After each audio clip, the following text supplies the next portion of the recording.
Good morning.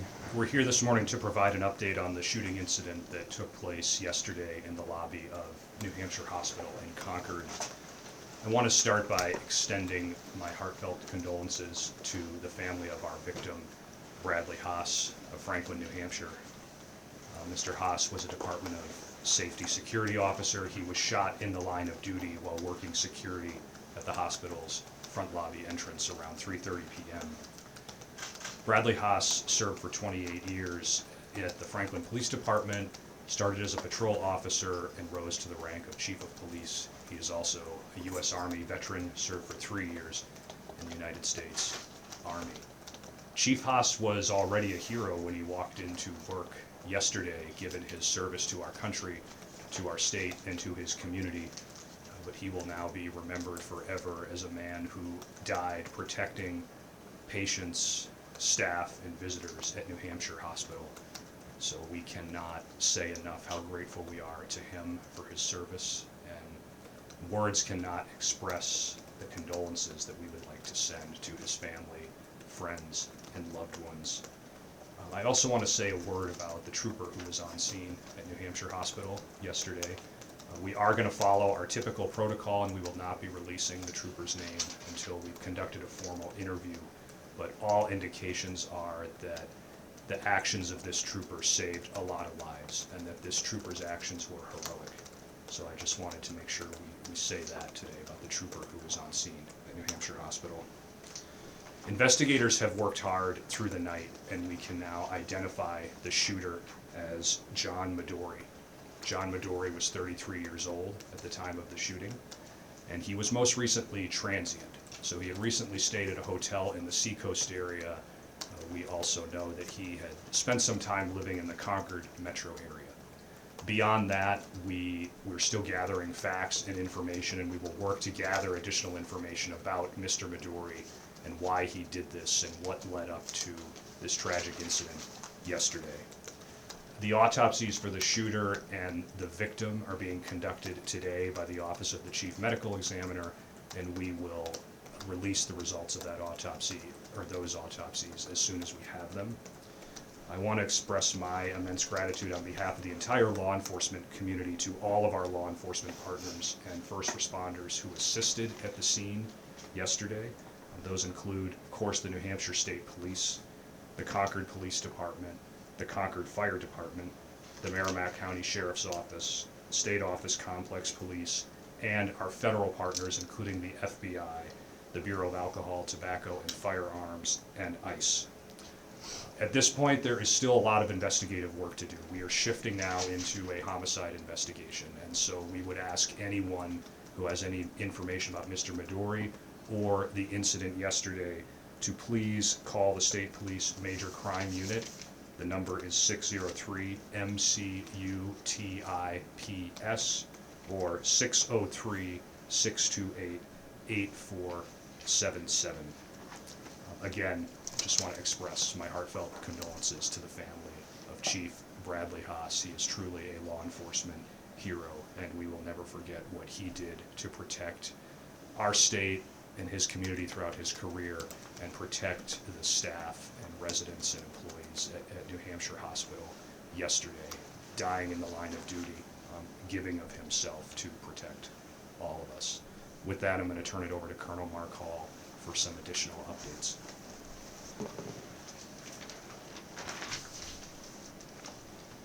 Good morning.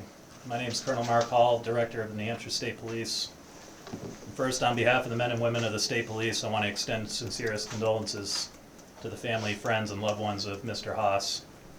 As a fellow Department of Safety employee, he was a colleague and a longtime law enforcement partner. Yesterday, November 16th, at approximately 3:40 p.m., State Police Communications received reports of shots fired and an active shooter in the lobby of New Hampshire Hospital at 36 Clinton Street in Concord. The state trooper who was assigned to the hospital and already on campus responded immediately, and the trooper shot and killed the suspect. Additional troopers from the state police, including our SWAT team, responded to sweep this and secure the facility in the surrounding area outside. Members of the Concord Police Department, the State Office Complex Police, The Merrimack County Sheriff's Department and the Concord Fire Department also responded. Our federal partners from the FBI, ATF, and ICE also responded and provided additional resources. During the sweep, a U-Haul was discovered running in the parking lot.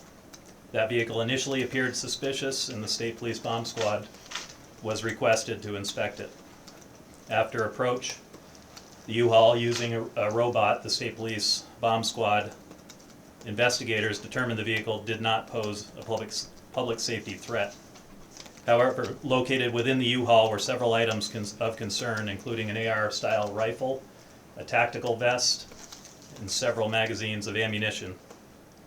The investigation into the shooting, including any determinations regarding the suspect's motives, remains ongoing. Investigators have determined that the weapon used by the suspect was a 9mm pistol with additional ammunition. The state trooper who engaged the suspect was not hurt, and pursuant to protocol, the name of the trooper is being withheld pending the conclusion of the formal investigation. Although I am not able to comment on the specifics of this investigation at this time, I am extremely proud of the trooper's actions that without a doubt prevented additional loss of life.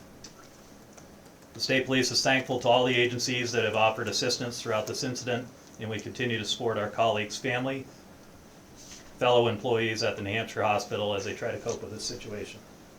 Thank you, and I'll turn it over to Governor Sununu. Morning. Thank you, Colonel.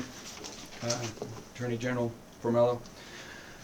Obviously, we want to first start by honoring Security Officer Bradley Haas, as the Attorney General mentioned, an absolutely dedicated public servant and state employee who gave his life protecting patients and staff at New Hampshire Hospital. Prior to his service at New Hampshire Hospital, he served as 3 years in the U.S. Army as military police, 28 years as an officer in his hometown of Franklin, New Hampshire, rising to the level of the Chief of Police, and ultimately as a security officer with state police. Yesterday's shooting was a tragedy, and thanks to that rapid response and the mobilization of a New Hampshire state trooper who was assigned to New Hampshire Hospital, the incident was contained swiftly. Within minutes, law enforcement from multiple agencies were on scene and working to secure that entire campus, and I just want to thank these dedicated professionals for their swift response and their continued dedication and service in protecting Granite Staters. Make no mistake, if not for the heroics and sacrifice of Bradley Haas, the bravery of the New Hampshire Hospital staff, the unflinching response of New Hampshire State Police, this tragedy, it could have been much, much worse. New Hampshire owes a debt of gratitude to them all. I'm now going to turn it over to Commissioner Weaver for more detail. Thank you, Governor. Good morning.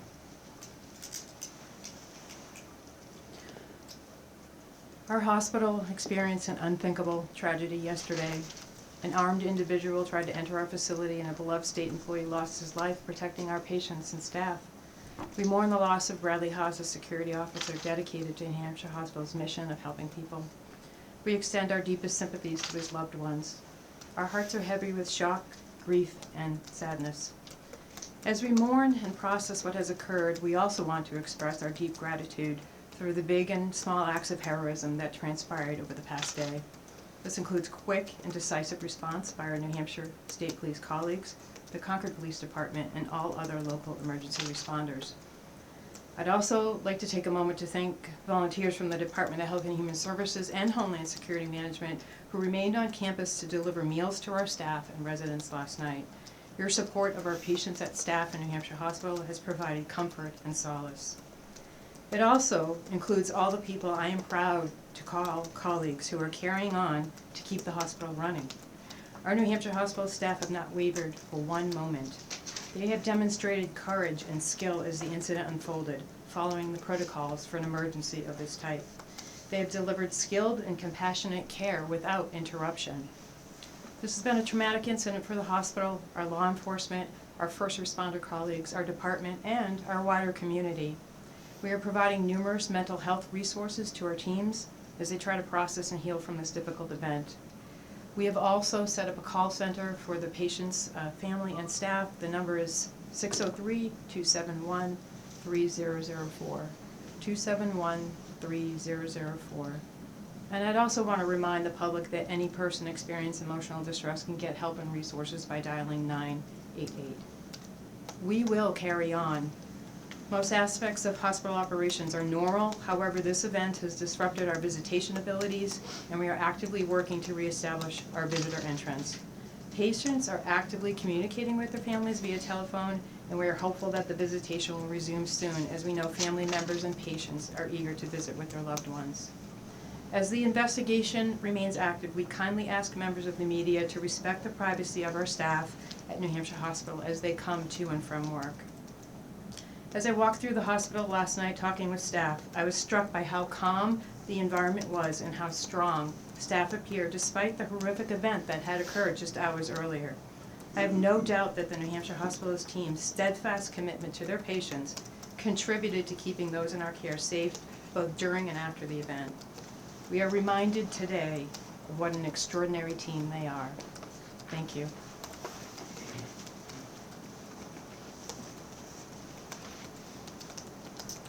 So again, just want to express thanks to all of our law enforcement partners who, as the governor said, responded swiftly and contained the situation yesterday. It could have been much worse. With the situation contained, we are now shifting into the next phase, which is a homicide investigation. So we're still gathering facts. We still have a lot of investigative work to do. That means we'll be limited in the information we can release, but we are going to take a few questions. How quickly did the trooper shoot the shooter after he had shot the security officer? I don't have the exact time, but it was very, very quickly. Could you spell the suspect's last name for me? The suspect's last name, Yeah. M-A-D-O-R-E. And John, J-O-H-N? Yes. Yeah. You found, there was weaponry found in the van? Is that the shooter's van? We believe so, yes, but we're still gathering information and facts. So there's a lot we can't confirm, but yes. Do you have any other indications that he was trying to commit a mass shooting based on the evidence and all the weapons that you found in the U-Haul? That's information I can't get into at this time or release, and again, that's mostly because we are still investigating, gathering facts, What do you- gathering information, so I don't want to prejudge that. What information do you have that links Medor to the vehicle? Again, I can't get into specifics, but I can tell you we've gathered a lot of information over the last 12, 15 hours. We'll be gathering more today, and we'll be in a position, I think, to have a more solid conclusion on that. But all I can tell you is that we've gathered information to tell us there may be a connection, but beyond that, I can't comment because we're still gathering facts. We're still sifting through this, and so it's important not to prejudge this and jump to conclusions before we've had a chance to gather all of the facts, all the information, and evaluate it.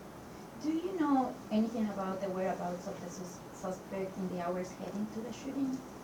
That's not information we can release right now, but information we're continuing to gather as we conduct this investigation. Do you know when and where the U-Haul was rented from? Again, that's information I can't get into now. We're still gathering it. We're still evaluating it.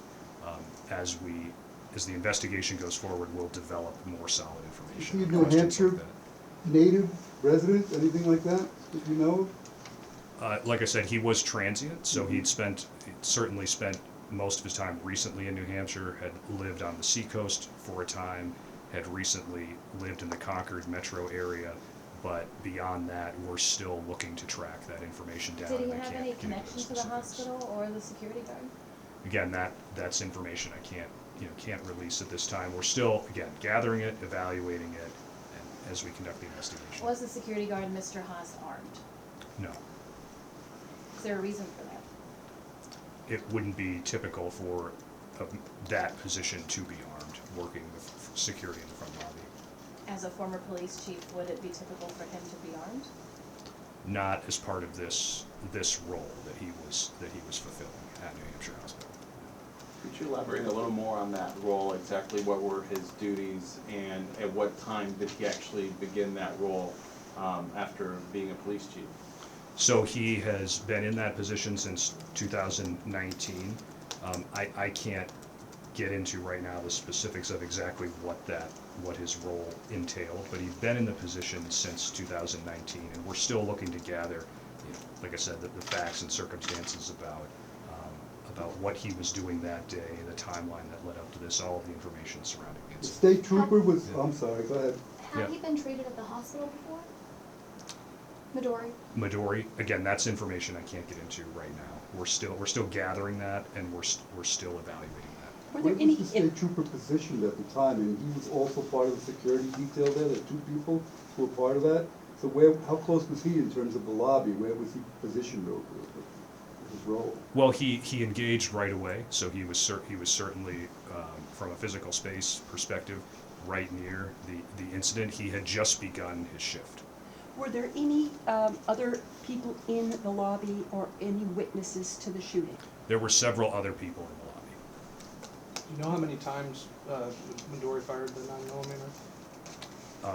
I'm not going to get into that type of specific information. Several of you credited the trooper with saving many lives.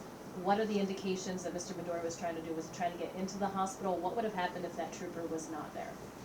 So as far as what he was trying to do and motive, again, we can't get into that now because we have a lot of information, facts to gather on that front. I do think it is safe to say that without the actions of Bradley Haas and without the actions of the trooper on scene, as we've said, this could have been a lot worse. So I feel safe in saying that the actions of the trooper, Bradley Haas, saved a lot of lives yesterday. Could he have gotten into the hospital if they had not stopped him? It's certainly possible. Did he get past the metal detectors? How did he get inside with the gun? He did not get past the metal detectors, so he was engaged before that. As far as you know, in the investigation was he a lone wolf? Did he act alone? We're still in the early stages of the investigation, so those will be one of the questions we're looking to determine. But again, we have a lot of investigative work to do here. This just happened yesterday. Investigators have worked through the night, continue to work through the day. In the days ahead, there's a lot of information and facts still to gather and evaluate, and this happens in real time. So, we can't prejudge anything. We can't rule things in. We can't rule things out. We need to gather the facts and conduct a thorough But investigation. nothing that the public would be concerned about right now in terms of their safety. We don't have any information that would lead us to believe that there's any threat to the general public at this point stemming from this incident. Still, after an event like this, there is a possibility of a copycat. Is your office or the police implementing a strategy?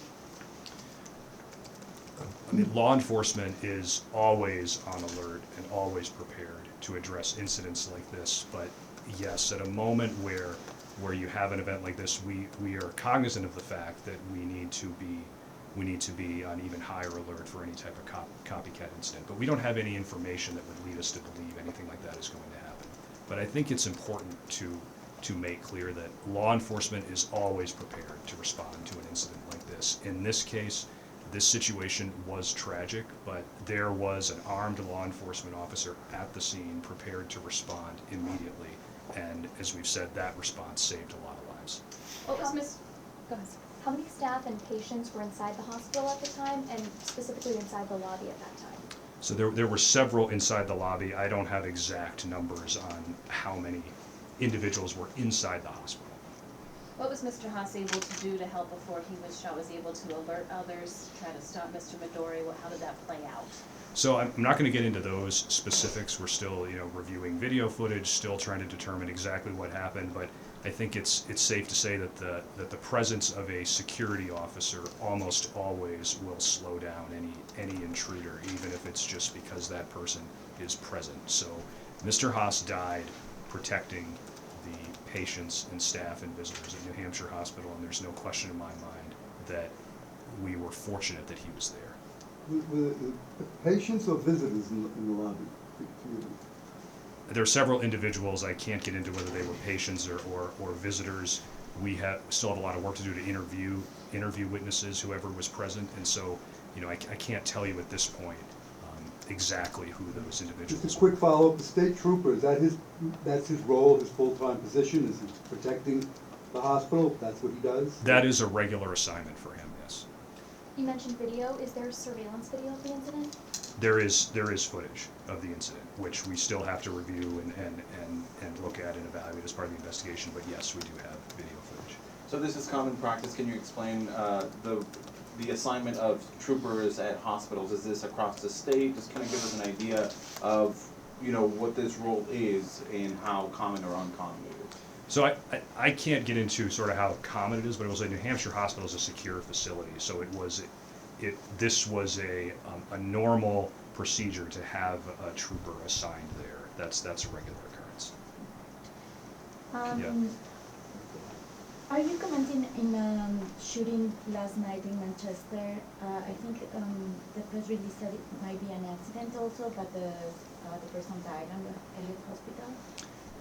The shooting last night in Manchester, yes. So I don't have any information I can release on that beyond what we've already put out. That happened in the early hours of the morning, and that's an active homicide investigation as well. So I cannot, I should say it's an active suspicious death investigation. There's been no autopsy completed. So there's no additional information I can release on that at this time. Do you know how Midori obtained these weapons? Did he obtain them legally? Is there any information about where they came from? That's not information we can release at this time, but we're going to continue to work to gather and evaluate that information.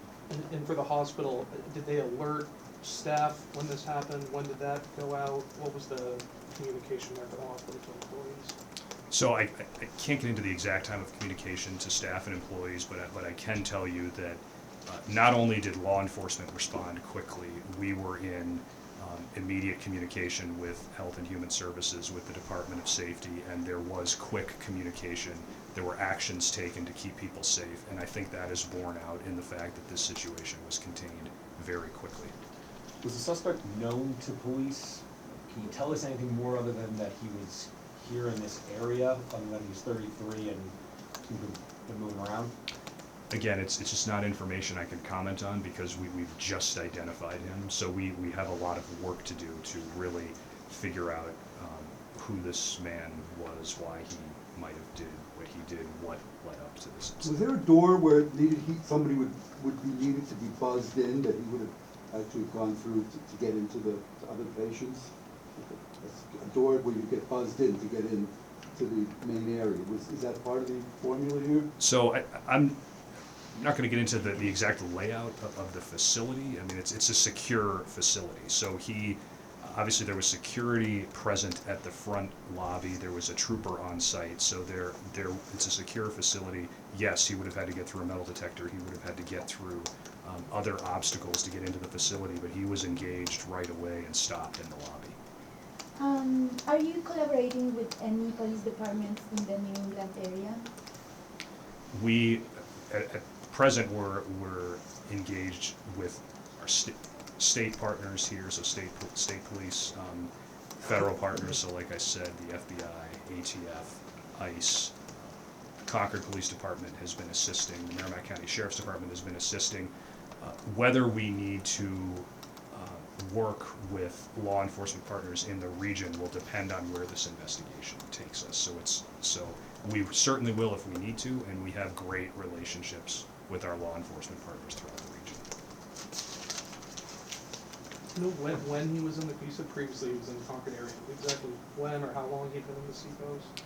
So because he was transient, we don't have that exact timeline, and that's information we wouldn't want to release right now anyway, because the nature, given how early this is, given the fact that he was transient, we have a lot of work to do to nail that down. How much information can you provide about his criminal history? And how did you identify him as the shooter? So I can't get into that. I'm not going to get into those specifics of the investigative steps we took to do that, or the information that we've gathered. All I can tell you is that we are confident in the identification that this was John Midori. Was he known to police? Are you saying was he known to police prior? Correct. Again, that's information I can't get into right now. Is Mr. Huss, was he still living in Franklin currently? I believe so, yes. Do you have anything about family, wife, children, anything like that can you get into? His family has asked for privacy, so I Right. really don't want to lay out his family tree here. His family's asked for privacy, and I really want to Does he respect have that. children? Again, I want to respect the privacy of the family. He does have children, but I don't want to get into names and lay out the family tree. In the weeks after the shooting in Maine, there was a spike in homicides and shootings. Can you say something for the community that might be worried that something like that can happen here too? Yeah, so I'll say this, New Hampshire is, I think, the safest state in the country. And we have one of the lowest homicide rates in the country.